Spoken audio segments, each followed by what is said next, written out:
Thanks a lot. Good evening, everyone. I hope everyone is safe at home and request everybody to maintain all the social distancing, follow the norms, and stay away from the COVID as far as possible. Hope you guys have a full good time ahead. So without wasting time, coming back to the earnings for the quarter, your company had been doing very well. In spite of all lockdowns and restrictions and travel restrictions for the whole of the year, your company has given a upside of 39% of the total revenue, and the revenue has crossed 1,200 crore for the first time. We have gone into 4 digits, and there is a 67% increase in the Ebitda. Profit after tax has also gone 152% up, and consequently the profit after tax has jumped 189% to 97 crores. So we are almost touching 100 crores, and consequently the EPS has also gone up. For every share now we are earning 2 rupees and 60 paisa as compared to 75 paisa last year. And this is not only for the year, but the quarter was also very phenomenal. With the hard work of the team, in spite of all the again glitches, the net revenue has gone up by 40%, and profit after tax has gone up 143%. So before we slip into the details, I must add a little bit that the increase in profit is pretty significant. And obviously one of the big reasons is that during this year, the exports have jumped very substantially. 40% of your company's top line comes from the exports. And in the API business, which is contributing around 60% to the business, so 70%, 69% to be precise, comes from the export business. So your company has better exports, better margins, and of course, better addition to the bottom line. 140 crores of exports were extra as compared to last year during the year. And you can imagine that since the exports are at higher margins, good margins, and these are all exports to regulated countries, they attract good margins, and the company's profitability has gone up. So without saying that, okay, export is the best, but certainly diagnostic devices also has done very well. All businesses have done very well during the last year. If we look at the individual sectors, API has grown by 44%, and diagnostic devices have gone up by 71%, and Dr. Morepen OTC division has gone up by 32%. They have not been able to do very well in case of finished dosages formulation, which are by doctor's prescriptions. Because of the lockdown, because of the hospital's closure, no OPDs are working, doctors are not meeting the medical representatives. So we have still struggling. We have lost 5%, but overall as a company, we have gained 39% in the year. Segment-wise, if we look at it, the API segment has gone up by 120 basis points from 60.8 to 62%, and diagnostic devices had an outstanding improvement of 450 basis points from 21.6 to 26.1%, and it has become a major, I would say, more than a quarter of a company is now diagnostic devices. Finished dosage share certainly has come down to 480. Now coming specifically to the API business, so API business has grown 44%. In spite of, again, I would say, all the issues what we had, there were cargo restrictions, there were travel restrictions, there were staff movement restrictions, there were curfews and everything together. We still have grown 44%, and CAGR is 26%. So year on year we have been growing. During the last quarter we have grown 51%. So that's a very great achievement. And as I mentioned, that 69% of the business comes from export in the full year. During the quarter, exports have grown 48%, even though domestic has also grown 59%. So total exports for this division has become 473 crores, which is almost, I would say, touching 500 crores maybe this year. So that's a great achievement for the company. It's a high quality business and non-regulated market. We have added 103 new customers in this year, even though that there were no connections, there were no flights, no travels, no exhibitions. So this all new customer addition, this speaks high about companies, the credibility, about the quality, the material, availability, service, and also I would say to an extent the China factor. More and more companies are looking to participate in India and to come down to India and buy from India. Adding new customers in this time of crisis was a big challenge. So we have been able to gracefully do it. And company is exporting to over 80 countries, and in all the continents, or I would say market continents we call.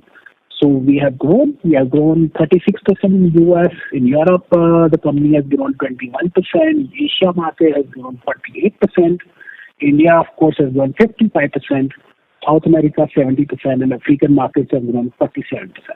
So all around there's a growth. It's not a particular one area, but all around there has been a growth. The Indian companies have also been growing, and all over the world there have been flush of orders, and companies have been getting orders at very good rates.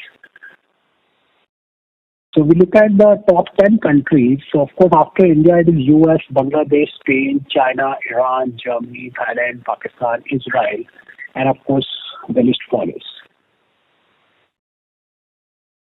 Specifically, I would like to mention the API that we already have one big mega project coming for API, which is an extension project, 178 crore, which was approved by the board in the last board meeting. We are already getting approvals. We got approval from the state government. We got approval even for the environment clearance. And now the process of land transfer is going. But in addition to that, we are putting up an additional R&D center also. And the reason is that there is a big opportunity coming up for our API segment. There are 15 blockbuster drugs which are going off patent in the next 5 years. And out of those 15 drugs, so almost 13, 14 we are manufacturing. So that's $42 billion market which is opening up for everyone. So we are all geared to catch that market, and we are ready with the products. As on today, our market size is only $2.89 billion, the gross market size. This is a finished dosage market size. So we need a capacity to build up those APIs. We are expanding the existing base also, but as a new project, we will be adding all these new molecules.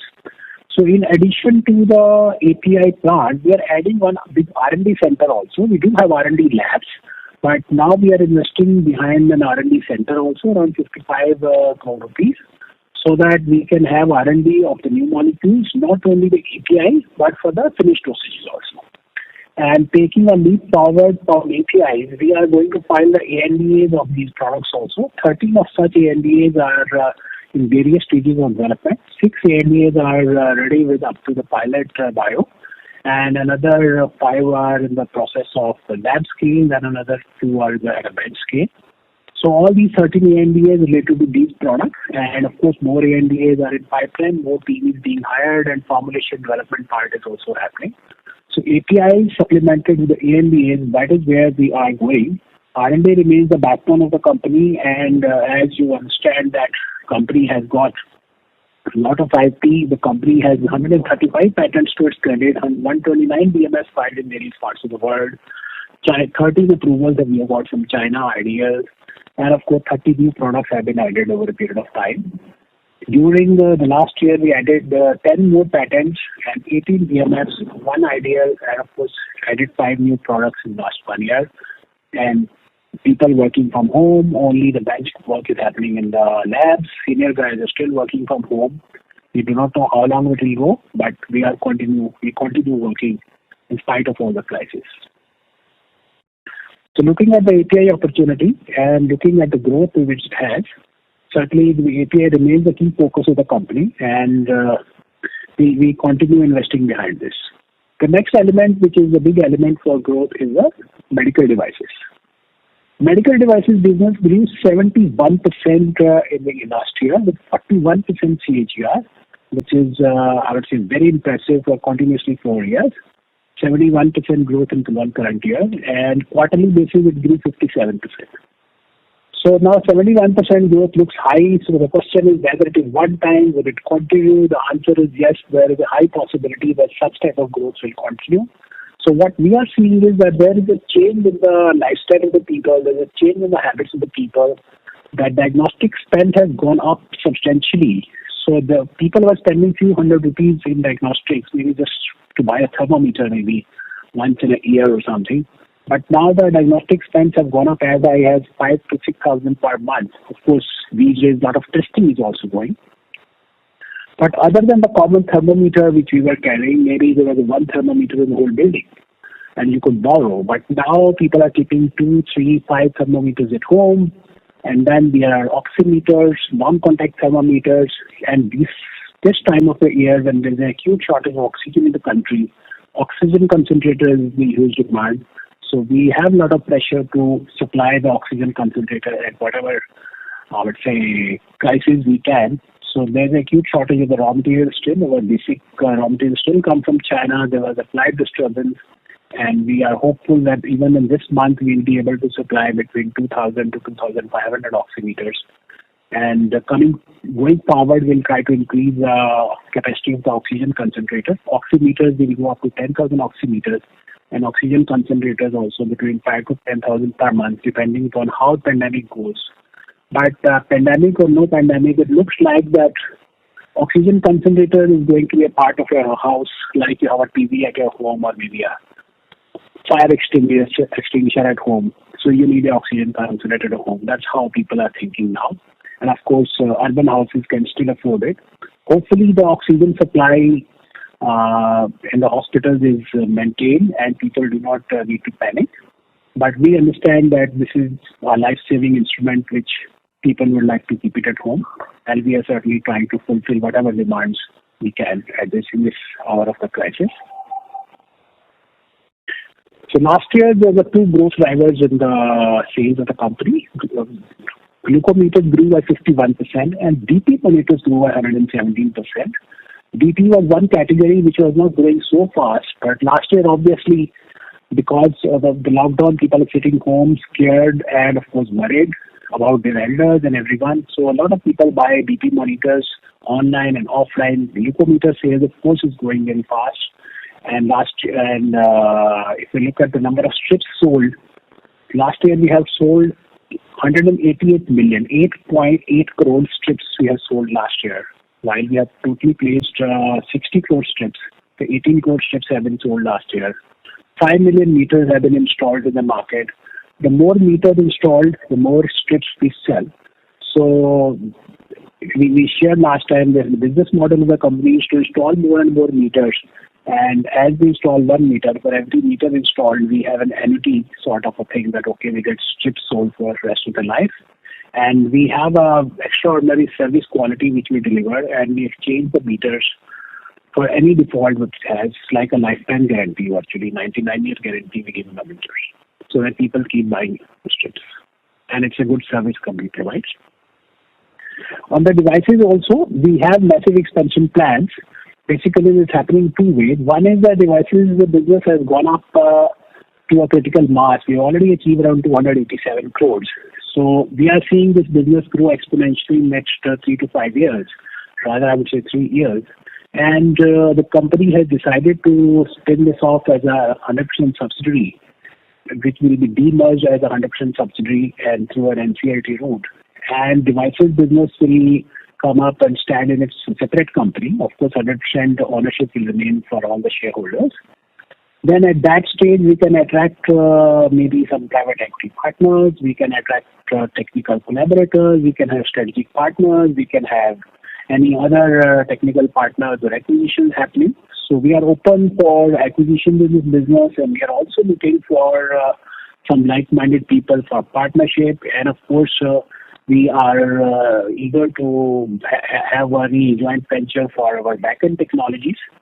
So when we look at the expansion plans, so we have two types of expansions which this division is looking for.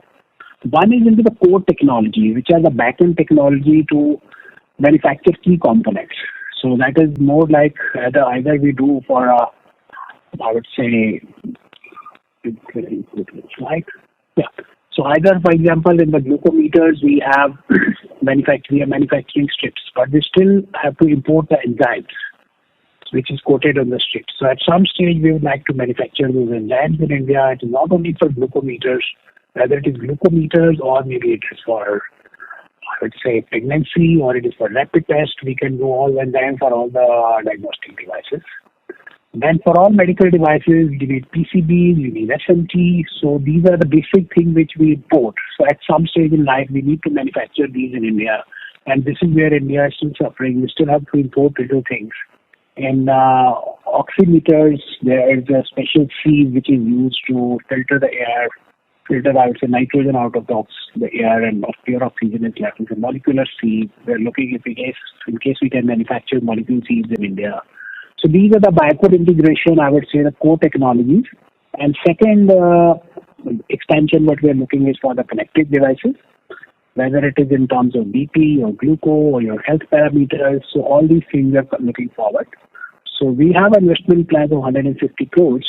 Some may be funded through the new money which is coming up, and of course there's sufficient surplus with the company which we can invest here. It will take around 2 years' time, and of course there will be robotic controls and there will be some new hirings also. So this we want to increase the production value up to 2,000 crores in the 3 to 5 years' time. For this, we already have a land and the same land parcel at Badi. So we have already identified the land and we have started working on transfer of land in the name of the company. Then the next business, the third business which we already talked is touched a little bit, is the finished dosage. There was not much growth in the business, rather there was a 5% decline in the year in terms of the domestic business. At international level, we have 13 NDA which we are preparing, and of course we are working on the non-infringing processes, novel formulations and novel polyphonic forms, and maybe to start with. And of course we are developing a lot of new combinations. Here our focus is on diabetic market. We are working on 6 diabetic products, $6.2 billion market, and then we have 5 cardiac products, which is about 23.61 billion markets. A lot of blockbusters coming up in the cardiac. And one product, Ebitda, which is like $19 billion. You can imagine that product will come up. So we already have some special formulation where probably we will have a early launch we can think of. But still 2025-26 one year. Okay. Then we are also filing product ANDAs of our regular products like quantity cards. A lot of work is happening. This project will cost you 100 crore rupees, and of course it will take 2 years' time for full completion with automatic filling and packaging line. But this is happening in phases. Some parts will start early. We may start within 6 months. The pilot phase may start within 6 months' time. So there is a lot of investment happening behind. Excuse me. And then the last... I'm sorry to interrupt. So your voice is breaking. I'll try to keep closer to the computer. Yeah. The last one, of course, is the OTC, which is the Dr. Morepen, which is already our subsidiary company and actually doing independent growth. We grew 32% in this, and the CAGR is 20%. So the last quarter, it grew at 26%. And going forward, so we would like to highlight more on this brand has become rather, I would say, a household brand. Last year, we launched a lot of the products related to COVID, related to immunity, vitamins, multivitamin, vitamin C, Chyawanprash, Haldi, and there was Kada, all these things. And then we had Bandol disinfectants, surface disinfectants, sanitizer, hand wash. But this year we could see that these things are already saturated and many new vendors have come up. But and more what's happening is that all the younger generation, they are certainly sitting home, and in general also they would like to do the online shopping. So we have launched an online shopping for Dr. Morepen, and we are doing a special exclusive online range. Here we have skin collagen, muscle foods, products for sexual wellness, green tea, honey, omega-3, of course, medicines and tablets for stress, sleep, weight loss, skin shapes, and of course, common products like beetroot, apple cider vinegar, and many more products coming up. So online is the future for the health and nutrition, and we are seeing that the new millennials love to shop online, and they put products which they are not looking only products of hot and cold, looking for much better range of products what Dr. Morepen is providing now. Of course, we have another division which is catching up very well in online sales. We get around 26% online sales in our personal grooming division. We have a brand called Gum. Presently, it is only for the female grooming.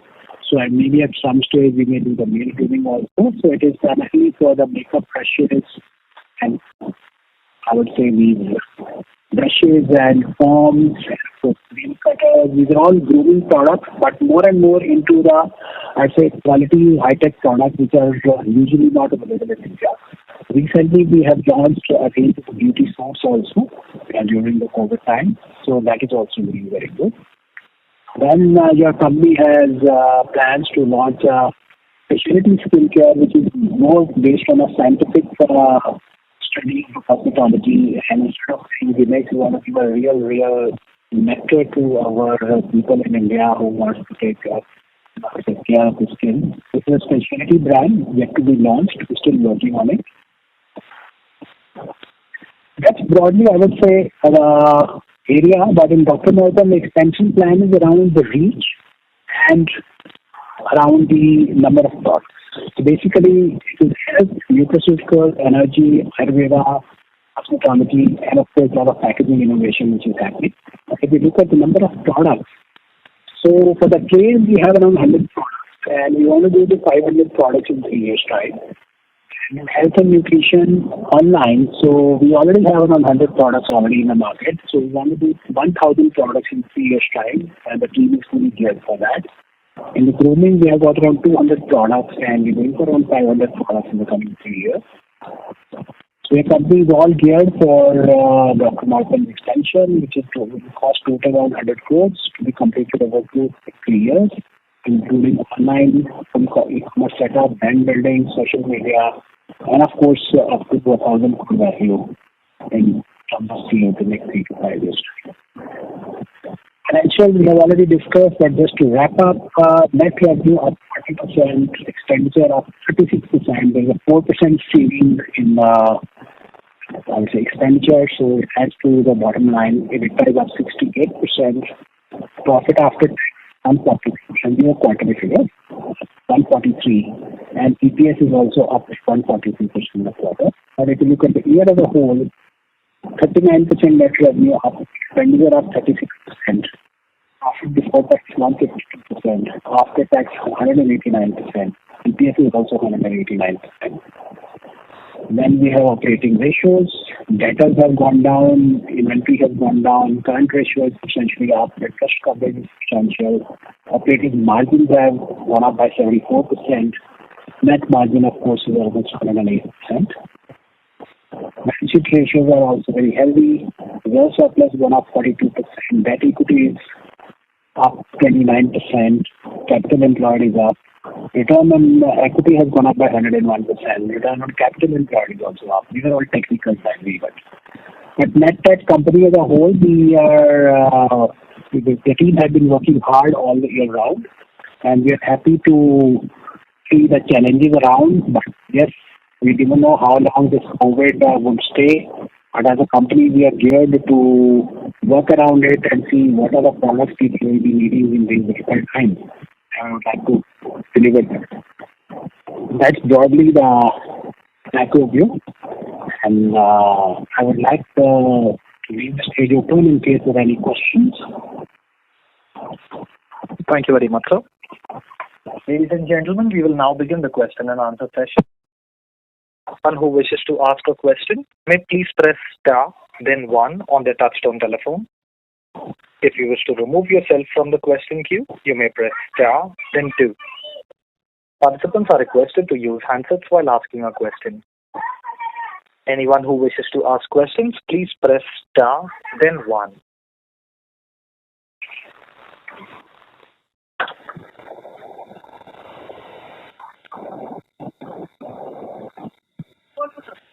The first question is from the line of Vaibhav Vinod Soni, an investor. Please go ahead.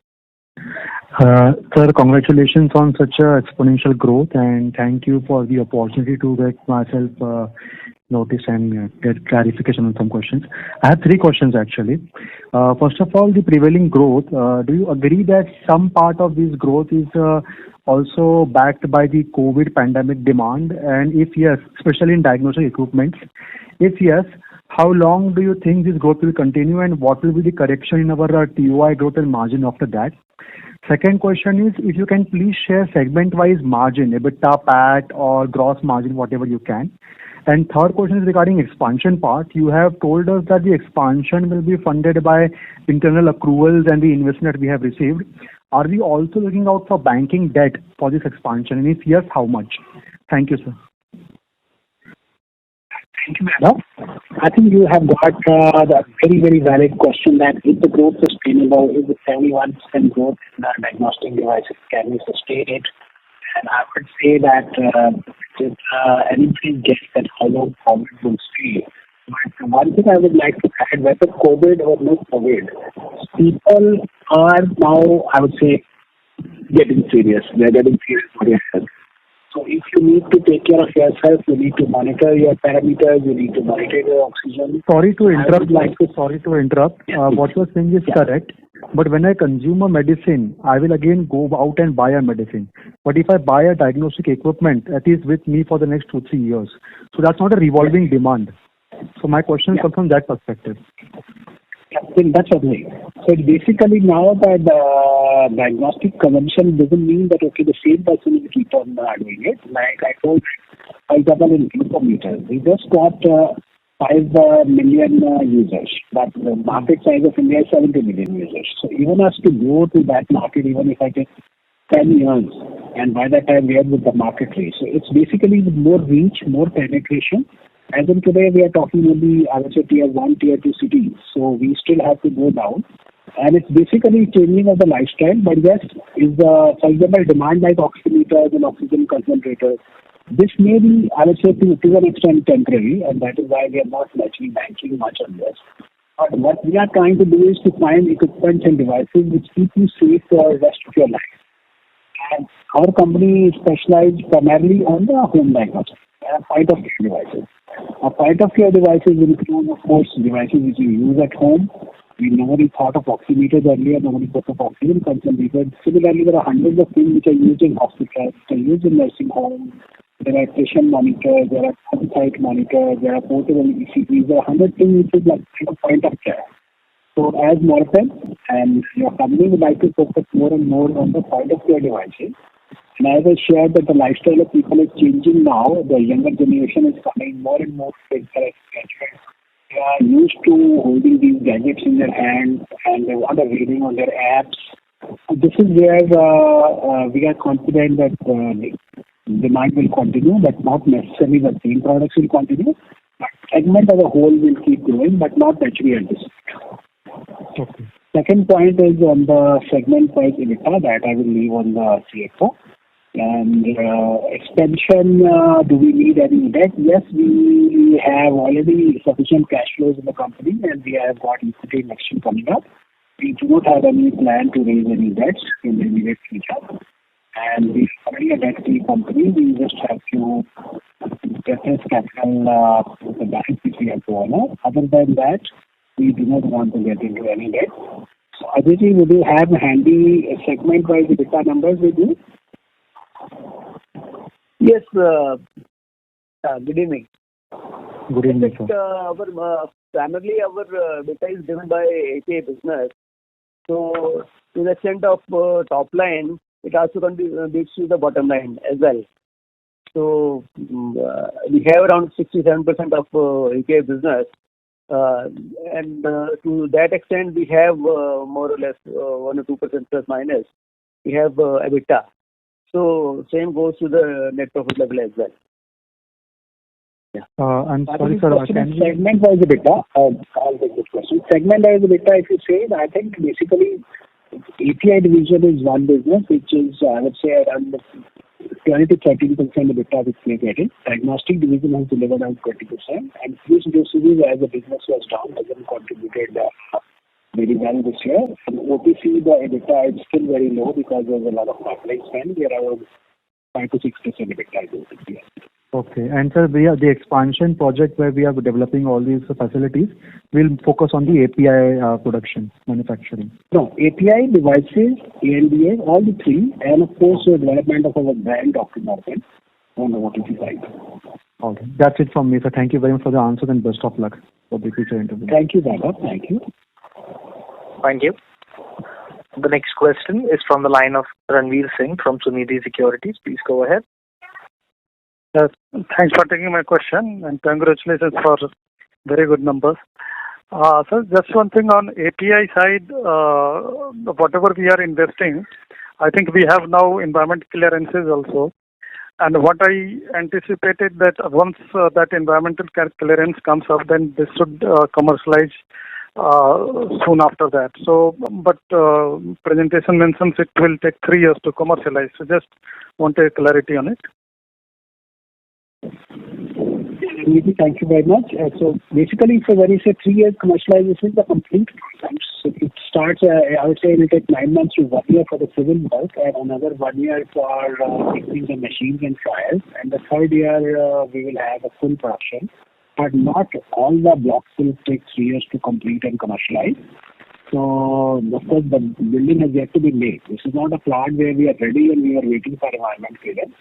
So this is a new block of production which is coming up. And then all the blocks may not take the time. Intermediate block may come much faster, and then the other blocks will come. So you may start seeing the production from the new blocks maybe just after 18 months, one by one. Okay, so apart from this new API block, have we expanded our existing API production also? Existing API we haven't expanded, but that there is a limitation. We are doing in the same production block. We can add 1 or 2 reactors, we may add 1 or 2 centrifuges, we may add some balancing heat expands. We have added labs, we have increased the size of the QC, we have increased the size of the warehouses. But new production block from scratch has not been built up. So this is for the first time after 20 years that we are building the new production blocks at a attached site, basically to make a new factory.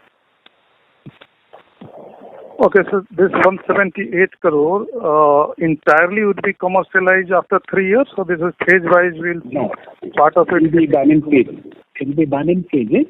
And of course, since it was being done from cash accruals and of course money coming from the promoters, now the investors' money is also there, we will be able to do it much faster. So is it possible to give some year-wise what portion of capex we'll see getting commercialized in FY22 and in FY23? We haven't ready at this time. So basically, since last week only we had got approval from the board and is yet waiting for the shareholder approval. So maybe in the coming board meeting we'll put on the capex plan. So as of today, these are, I would say, broad contours, but certainly we have to work on year-wise scheduling and maybe need to work little on that. Okay, fine. And and second one, on that Kornit investment, we saw that Kornit is going to invest some 100 million. Of that, 32.5 will come in Morepen. Where the rest of monies are going to, which sister concerns they are actually investing in? Basically, Kornit is investing back 32.5 million. Rest is invested to promote entities, and 565 crores out of 750 approximate 750 crores were expected. Around 75% of the money is going to Morepen only, because promoter share is also increasing. So there's an increase of promoter share from 33% to 44%, and 9.41 would be increase in the share of the Kornit. So basically, maximum money is coming to Morepen. That is why it's a Morepen group. So rest of money is going indirectly to promoter. That's what you're saying?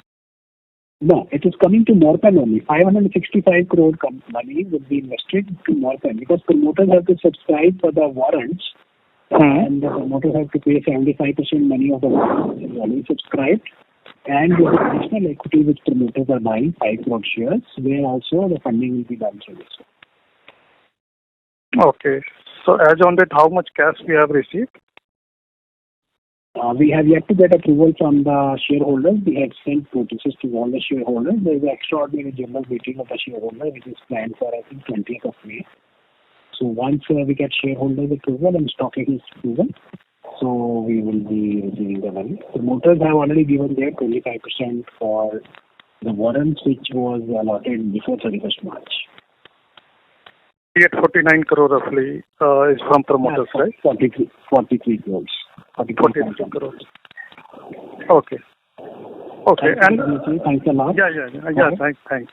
I have a couple of more, but I think a lot of people are waiting there. So Thank you very much.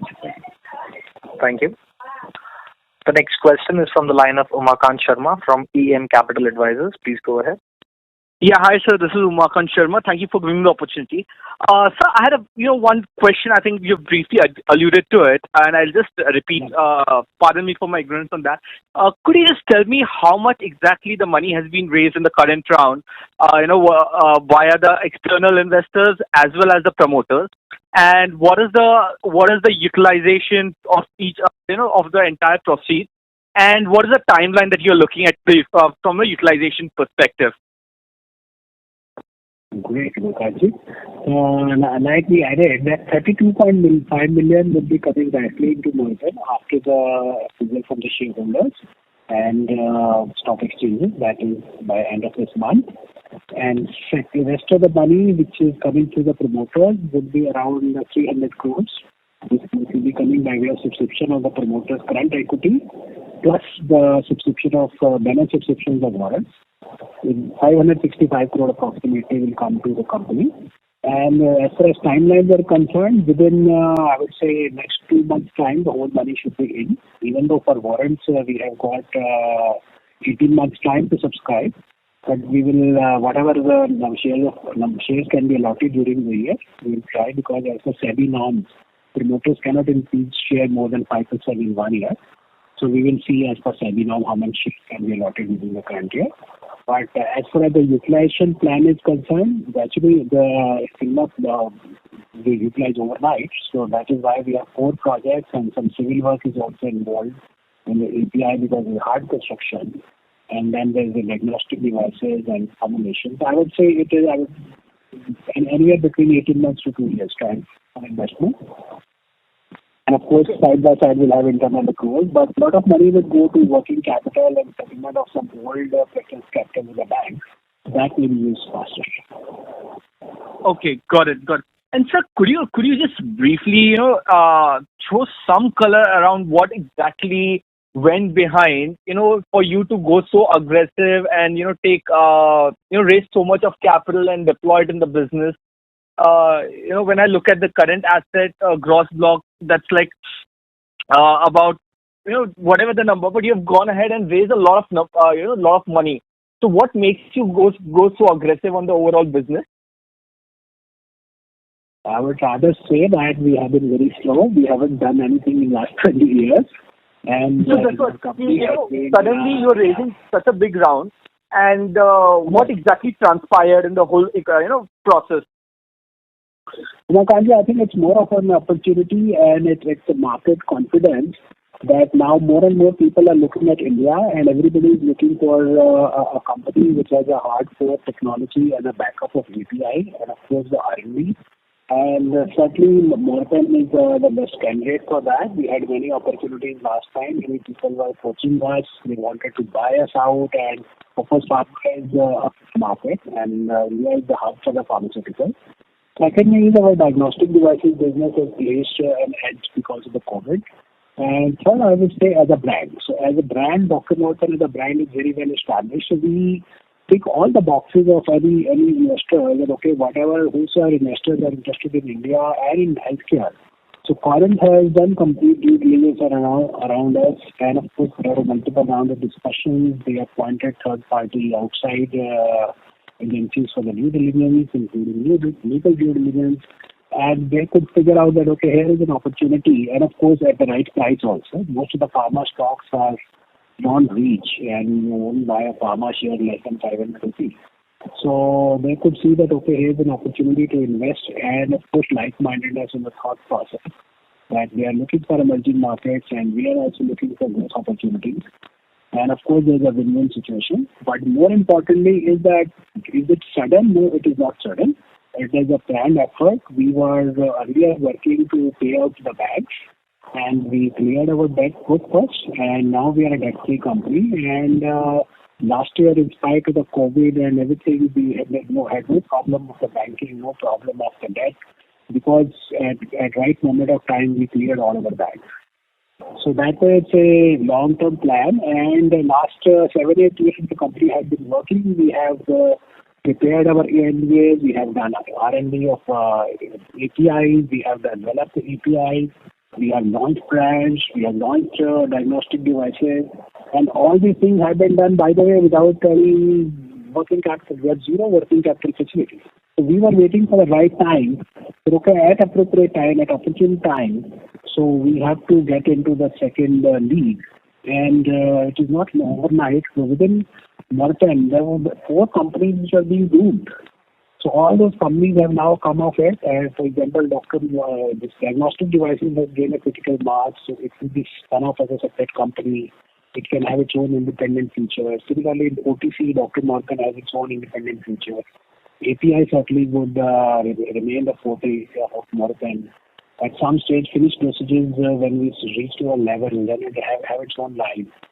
So basically, there are 4 different business segments which are being developed under one umbrella, I would say, if it answers your question. Yeah, and sir, great. Thanks for such a such a brief answer. And just one quick, one small question, if I may put in. Is that when you are putting in, everything in place, you have got a diagnostic devices in place, you're getting an API, you've got final dosages, you're hitting the bullseye everywhere. And now when I look at, let's say, you're putting a capex plan also to work, when I look at the numbers, let's say, setting in 2025, what are the numbers that you guys are setting and aspiring for from a financial standpoint? Umakanti, as a listed company, I will not be able to give you a guidance, but yes, I would say the trend will continue. We are hopeful and confident that in all directions we are growing, and we have good plans and targets. And thankfully, the markets are being supporting. God forbid the COVID theme. So we are comfortable, and the team is very well geared, the market is geared, we have the receptivity, we have the feedback from people. We are confident of continuing the growth rate. I want to be able to them. And would you say that the margin profile of the company would also change meaningfully? That's right. That's right, Umakanti, because when we increase export and we go more towards forward integration and more towards, I would say, even finished dosages, the normal Ebitda of any pharma company, so look with API and finished dosages together. So typically, pharma Ebitda is between 18 to 20%. We're still at 11%, which is correct. Neither here nor there. Yeah. So we have a lot of room to, I would say, grow. But since we are a mid-sized company, we will need some more energy, and so I would say more tonic to run. So which now we are getting. Okay, great. That's it from my end. Thank you so much, and all the best. Thank you, Makanji. Thanks a lot. Have a good day. Thank you. Participants who would like to ask questions, please press star, then 1. The next question is from the line of Alisha Mahavla from Envision Capital. Please go ahead. Hi, good evening, sir. Congrats on a great set of numbers, and thank you for taking my question. Sir, firstly, I'd just like to understand that while on full year basis you've given some phenomenal numbers, if you see on quarterly basis, your revenue run rate has been sort of coming down, and you margin-wise also, Ebitda also, you've sort of been in one range over the last 3 quarters. Can you just share your views or give some color on that? Yes, Alisha. If we look year as a whole, certainly we have grown, and quarter to quarter, when we compare to the last quarter, it is grown very fast. But as compared with quarter on quarter with previous quarter, so it is de-growing technically because September quarter was exceptional, and we all understand that June quarter was a complete lockdown, and there was a pent-up demand which would be serviced in the month of September. So we do not want to take September as a benchmark, but I would say that if we are doing, say, now 1,200 crores the year as a whole. So if we average out, so we average is 300 crores, so we have done 290 crores in this quarter. While the first quarter was low, but September was exceptional, 330 crores. So there is nothing like quarterly business or a seasonal business, and because of COVID, since everything is disturbed all over the place. So this certainly was a correction which September had shown, but otherwise, other than that, we are doing pretty good. And it may take another, I would say, 2 to 3 quarters for the numbers to settle because of this pandemic, because of the COVID, every month situation is different. Somewhere there is a lockdown in one place, somewhere is a flights are disturbed, sometimes Europe is disturbed, sometimes the US is disturbed, sometimes there was US elections. So last year we have seen almost everything. So in spite of that, we have done, I say, we are good. Okay. So maybe like you're saying in 2-3 quarters, we should start seeing Q-on-Q growth also coming in. And just to clarify, there is no capacity constraint due to which you cannot currently go beyond this run rate. It is simply external factors, COVID and other macro factors, which is sort of causing this variance. I would say that we do not have capacity constraints, but I would say that it doesn't mean that we have unlimited capacity. So certainly we are adding up, but that is not a constraint for us to deliver. That is in products like oxymeters and oxygen concentrators, have all the capacity constraints. But for API, we do not have any limitations. In specifically for Morepen, even glucometers, BP monitors, there was no shortages. And the capacity is not a constraint. But yes, we want all boxes to be ticked. But team has done a phenomenal job, and in spite of all the things, we have been able to deliver better results. Okay. Thanks, Alicia. Thanks a lot. Yes, go ahead. Sure. Thank you. The next question is from the line of Saurabh from IIFL Securities. Please go ahead. Good evening, sir. Thank you for giving me the opportunity and have a great set of a number. My question is on the API theme. So what you are seeing in the API theme and what is the difference between in China and India? Can you explain me in this? Yes, sir. In the API, the basic story is that India is the leader in high-end APIs, wherein we work on the multi-stage synthesis, complex reactions. For example, we have a lot of efforts on Greenhouse reaction, Greencraft reaction, Cymation, Hack reaction. So basically, we work more on the high-end chemistry and multi-stage synthesis. While China is for the volume, for the large volume, which we call intermediates or key intermediates. So China doesn't have facilities which are well documented. They do not have US FDA approval. Rather, they are shy of even getting US FDA approval. So in case we ask for their documentation, we ask for the site master file, we ask for the product master file, they do not have. And even if they have, they don't give. And even if they give, we do not know what it is because it is all in Chinese. So there is no reliability factor, and nobody in the world wants to deal with China because of that reason. Pharma sector is very open and transparent. You have full open documentation, audit compliant software, audit compliant instruments, and any time auditor can come, inspector can come, and we welcome auditors and inspectors because they let you know what is wrong with your facility and they help you improve that. But China is closed on that. Chinese, they don't have documentation, they don't have any approval system, and they don't like it. It's like a trading house. I mean, like typical other.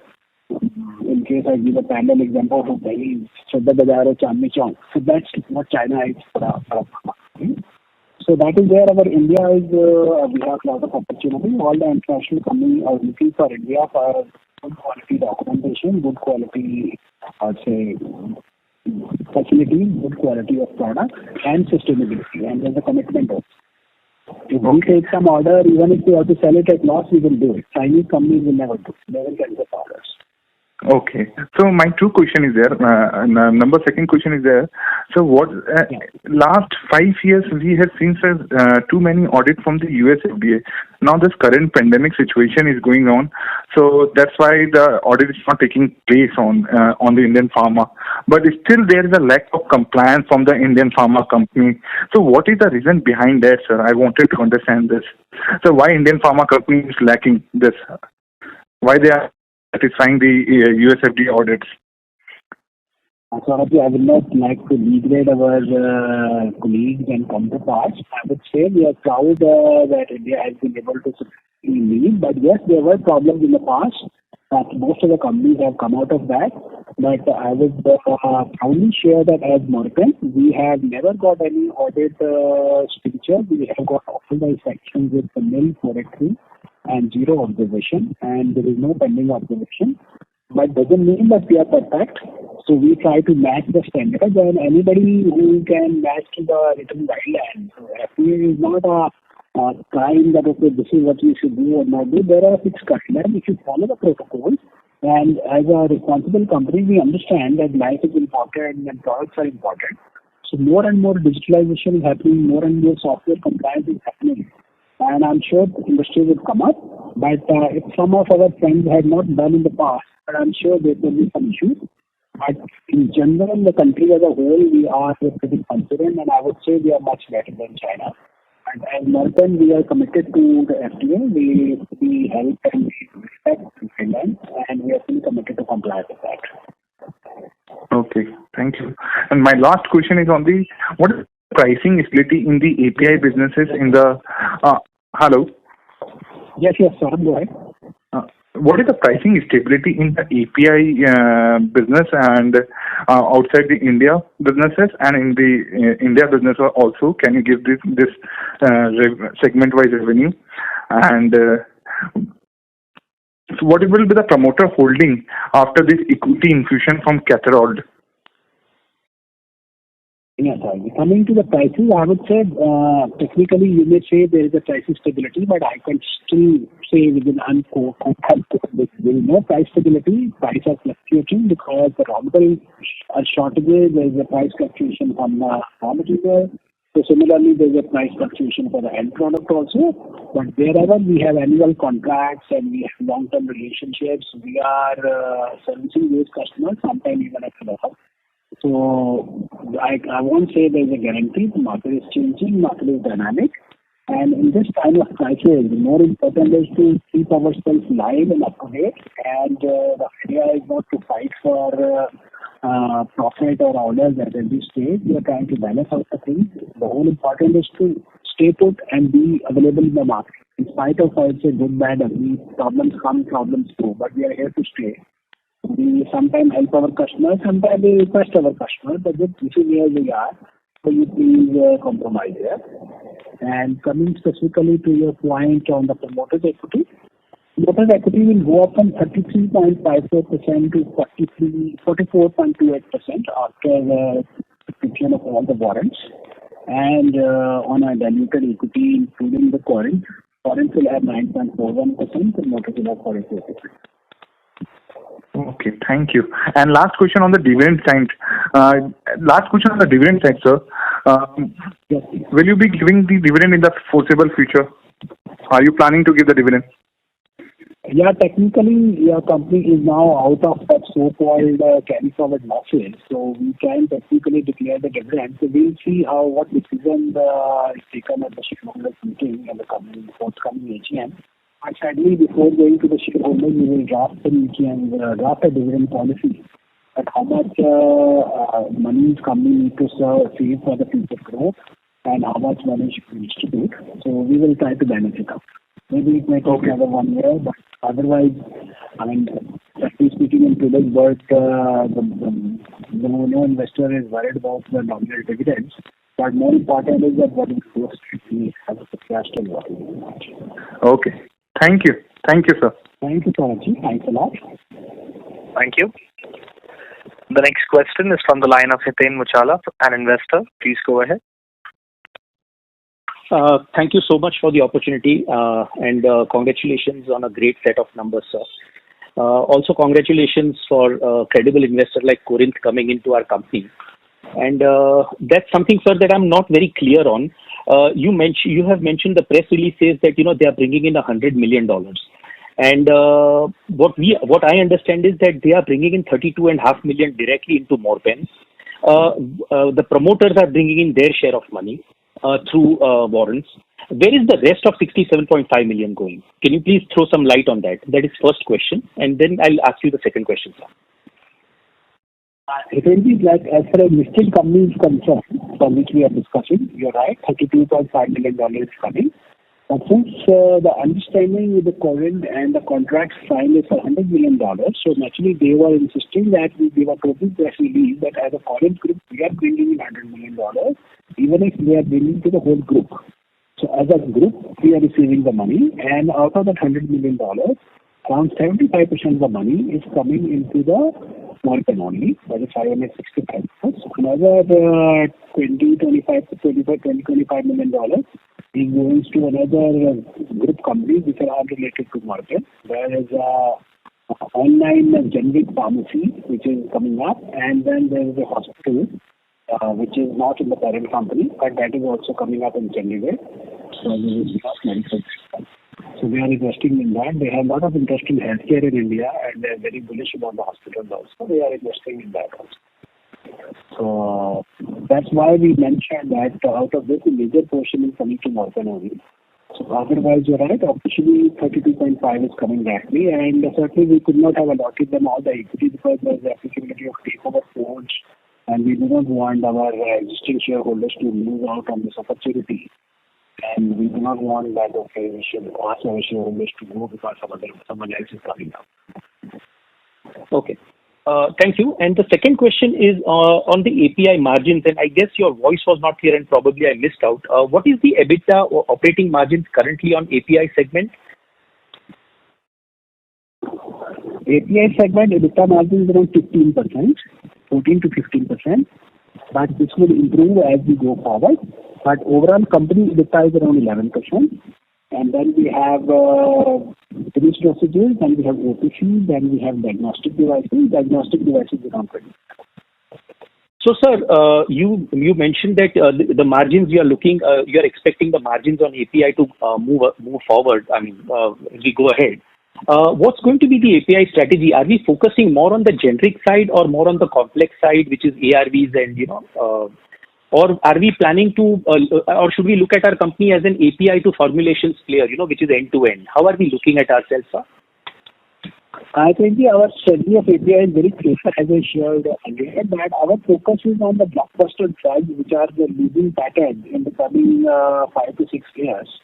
There is a market of $42 billion, generic market of $42 billion, which is opening up in the next 5 years. And we have developed all the products. We are developing the DMF. We have filed some DMFs in the US, and we have developed ANDAs for that. So our strategy is very clear. We are focusing on the highly regulated market, and we are actually not into the common products. We do not do antibiotics and other common products. We do high-end, high-value products with complex chemistry and multi-stage synthesis. So that is the core of the company. And as a strategy also, we have a very clear-cut product line, product basket, which is available with us, which we want to do, and our customers know it, and we are trying to tie up all those things. And as a strategy, since we know that we now have a basket of 20 products, so we can have our own ANDA and we can have our own front end in US. We have a US subsidiary, Morepen. So at some stage, Morepen will file ANDA, and we will create our own base in the US market. That's the strategy for the API. All right. And sir, how many scientists are we looking at hiring currently in this new R&D center that we are proposing to set up? It all depends on the availability and time, but I would say it's too early. So we have just approved the investment plan, but we will come back. Okay. Thank you so much, sir. Thank you, Prince.